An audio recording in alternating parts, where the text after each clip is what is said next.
The reality of the global garment industry is a long way from the catwalk, the shopping mall or the online store. Your favourite clothing brands often use factories in some of the world's poorest countries, where working conditions are unsafe, rights are non-existent, and poverty pay is rife.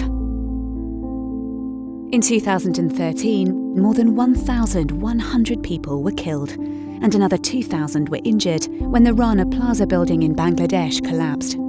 It housed 5 garment factories, making clothes for Primark, Benetton, and many more.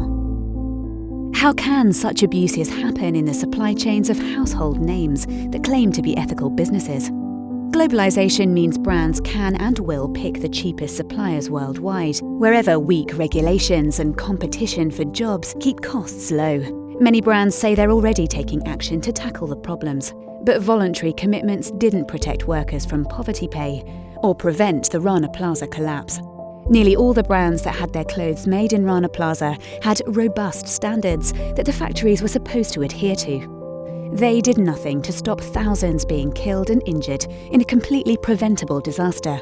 Global brands need to take responsibility and make themselves truly accountable for what goes into their profit margins. That means legally enforceable, worker-centred, transparent agreements directly between them and labour organisations.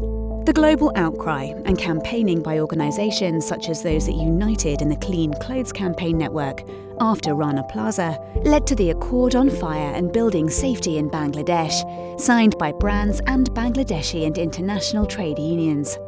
The Accord holds factories accountable to international safety standards through inspections paid for by the brands, with results published and enforceable deadlines for improvements. It also creates a mechanism for workers to seek remedies for workplace violations beyond their immediate managers. The Accord is one example of how enforceable brand agreements can make a real difference. But it's not the only one. From freedom of association in Indonesia to combating sexual harassment in Lesotho, enforceable brand agreements are transforming the lives of some of the world's most mistreated workers. The brands won't change by themselves.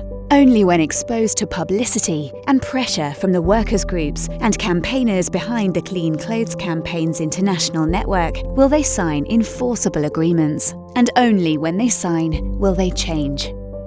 Help us to keep that pressure on.